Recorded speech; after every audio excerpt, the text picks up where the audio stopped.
இன்றைக்கி நம்ம வீடியோவில் என்ன பார்க்க போகிறோம்னா ப்ளவுஸோட பகுதி 7 தான் நம்ம பார்க்க போகிறோம். ஏற்கனவே வந்து பாகம் 1 பாகம் 2 ஒவ்வொரு வீடியோவாக நம்ம போட்டிருக்கோம். இப்போ 7வது வீடியோ தான் நம்ம போடுறோம். இன்றைக்கி நம்ம வீடியோவில் என்ன பார்க்க போகிறோம் அப்படின்னா, கை வந்து எப்படி நம்ம தைக்கிறது அப்படின்ற பற்றி நம்ம பார்க்க போகிறோம். அதாவது கொஞ்சம் வெயிட்டாக இருக்கவங்களுக்கு வந்து துணி வந்து பத்தாது, அவங்களுக்கு வந்து எப்படி வந்து ஒட்டு போட்டு நம்ம தைக்கணும் அப்படின்றத பற்றி நம்ம பார்க்க போகிறோம். எந்த சைடு ஒட்டு போட்டால் கரெக்டாக இருக்கும் அப்படின்றத நம்ம தெளிவாக பார்க்க போகிறோம்.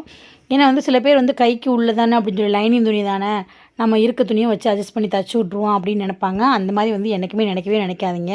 நம்மள்ட்ட தைக்க வர்றவங்க அடுத்தடுத்து நம்மள்ட்ட தைக்க வரணும் அப்படின்னா கஸ்டமர்களுக்கு வந்து நம்ம நல்லபடியாக தைச்சி கொடுத்தா மட்டும்தான் நம்மள்ட்ட திரும்பி வருவாங்க. நீங்கள் அப்போதைக்கு மட்டும் தைச்சி கொடுத்தா போதும் அப்படின்னு நினச்சிங்கன்னா கண்டிப்பாக உங்களுக்கு கஸ்டமர் நிறையா பேர் இப்போ வரமாட்டாங்க. இப்போ நம்மளுடைய அளவு வந்து கம்மியாக இருக்குது. அப்போ வந்து ஒரு சைடு மட்டும் நம்ம ஜாயின் பண்ணி நம்ம உள்ளேருந்து ஒட்டு கொடுக்க போகிறோம். இது எப்படி நம்ம கட் பண்ணணும் அப்படின்னு நான் வீடியோ போட்டிருக்கேன். அதை பார்த்துட்டு வந்து இதை பார்த்தீங்க அப்படின்னா உங்களுக்கு வந்து புரியும். அதை பார்க்காம இதை வந்து பார்த்தீங்க அப்படின்னா கண்டிப்பாக வந்து உங்களுக்கு புரியாது. அதை பார்த்துட்டு வந்து இதை பாருங்கள். இப்போ ஒன் சைடு மட்டும் நம்ம ஜாயின் பண்ணி நம்ம தைச்சிக்கலாம். 2 சைடு நம்ம ஒட்டு போடுறதுக்கு ஒரு சைடு மட்டும் நம்ம ஜாயின் பண்ணிட்டு நம்ம தைச்சிக்கலாம். நான் எப்பயுமே இந்த மாதிரி தான் எக்ஸ்ட்ரா கிளாத் விட்டு தான் நான் எல்லாத்துக்குமே தைப்பேன். நம்ம கொஞ்சம் ஒட்டு போகிறதுக்கு சோம்பேறித்தனம் பட்டோம் அப்படின்னம்னா அவங்களுக்கு வந்து துணி பத்தாமல் போயிடுச்சு அப்படின்னா அவங்களுக்கு ஒரு 2 தடவை தண்ணிக்குள்ளே போட்டு எடுத்துட்டாங்க அப்படின்னா துணி வந்து சுருங்க ஆரம்பிச்சிடும். அப்போ வந்து பத்தாமல் போக வாய்ப்பு இருக்குது. அந்த மாதிரி பத்தாமல் போகாமல் இருக்கிறதுக்கு இந்த மாதிரி நம்ம எக்ஸ்ட்ரா நம்ம கிளாத் விட்டு நம்ம கட் பண்ணிட்டோம் அப்படின்னா எப்போ வேணாலும் துணி வந்து இருக்கும். அவங்க பிரித்து போடுறதுக்கு வசதியாகவும் இருக்கும். இப்போ நம்ம ஜாயின் பண்ணிவிட்டு இந்த மாதிரி சேமாக இருக்க அளவில் நம்ம கட் பண்ணி எடுத்துக்கலாம்.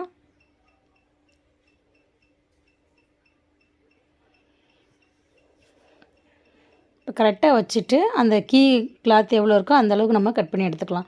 இந்த மாதிரி நம்ம கட் பண்ணி எடுத்துட்டோம் அப்படின்னா 2 சைடு நம்ம ஒட்டு போடுறதுக்கு இந்த மாதிரி 1 சைடு ஒட்டு போட்டோம் அப்படின்னா நம்மளுக்கு வேலையும் மிச்சமாக இருக்கும்.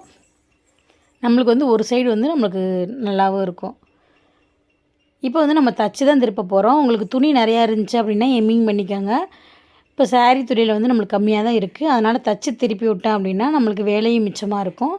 இப்போ அதே அளவு வச்சுட்டு நம்ம தச்சு திருப்பி விட்டுறலாம். எப்பயுமே நம்ம வெளி கிளாத் வந்து பெருசாக தான் இருக்கணும். நம்ம தச்சு திருப்பிட்டு மிச்சம் இருக்க பீஸை வந்து எக்ஸ்ட்ரா நம்ம கட் பண்ணி எடுத்துக்கலாம். அதே அளவு நம்ம கட் பண்ணோம் அப்படின்னா நீங்கள் கரெக்டாக தைச்சிங்க அப்படின்னா பிரச்சனை இல்லை. கொஞ்சம் முன்ன பின்ன நீங்கள் இழுத்து பிடிச்சி தைச்சிட்டிங்க அப்படின்னா அந்த சேஃப் வந்து உங்களுக்கு மாறிடும். அதனால் எப்பயுமே வந்து வெளி கிளாத்தை வந்து கொஞ்சம் எக்ஸ்ட்ராவே விட்டு நீங்கள் தைங்க புதுசாக பழகுறீங்க அப்படின்னா. இப்போ தச்சு திருப்பிட்டு இது மேலே நம்ம அமுக்கு தையல் போட்டு எடுத்துக்கலாம்.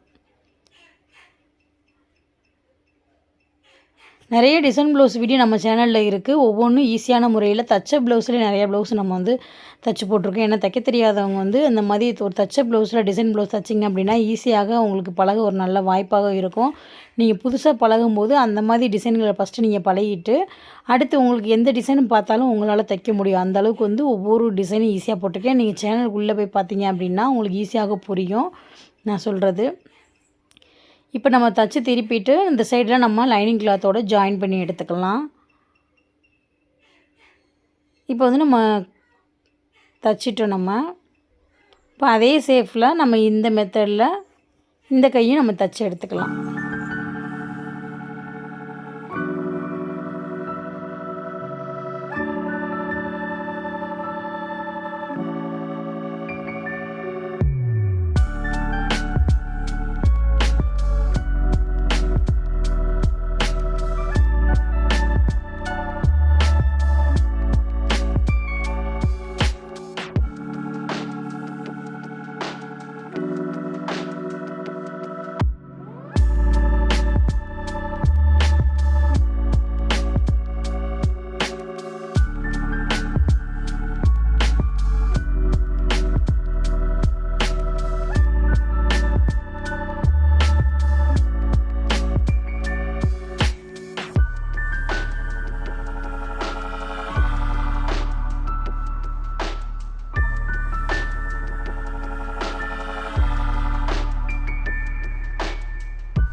இப்போ பார்த்தீங்க அப்படின்னா 2 சிலுவையுமே நம்ம தச்சு எடுத்துக்கிட்டோம்.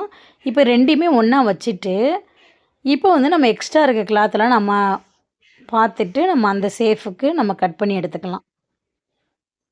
இப்போ இந்த சைடும் இந்த மாதிரி கிராஸாக நம்ம கட் பண்ணிவிட்டு இப்போ பார்த்திங்கன்னா நம்ம ஃபுல்லாக நம்ம ரெடி பண்ணிட்டோம் ஸ்லீவு. இப்போ வந்து இந்த மாதிரி 2யும் எடுத்துகிட்டு நல்ல பக்கத்தையும் ஒன்றா வச்சுட்டு இதுக்கு நேரம் நம்ம நடுவில் வச்சுட்டு இதில் ஒரு 1/4 இன்ச்சு நம்மளுக்கு எக்ஸ்ட்ரா வந்து குழிவாக கட் பண்ணுற மாதிரி வச்சுக்கலாம். நீங்கள் எந்த சைடு வேணாலும் கட் பண்ணிக்கலாம். ஆனால் நல்ல பக்கமும் ஒரே மாதிரி இருக்க மாதிரி பார்த்துக்கோங்க.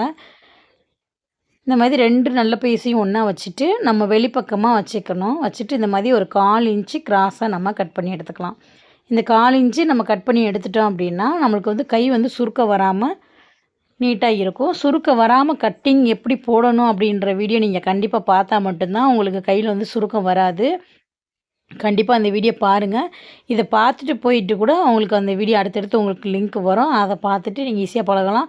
அப்படி இல்லைன்னா நீங்கள் சேனலுக்கு உள்ளே போய் அந்த இதுக்குள்ளே டச் பண்ணி பார்த்தீங்க அப்படின்னா வரிசையாக வந்து பகுதி 1 பகுதி 2ன்னு ஏன்னா உங்களுக்கு நம்ம சேனல் உள்ளே போனீங்கன்னா தெரியும்.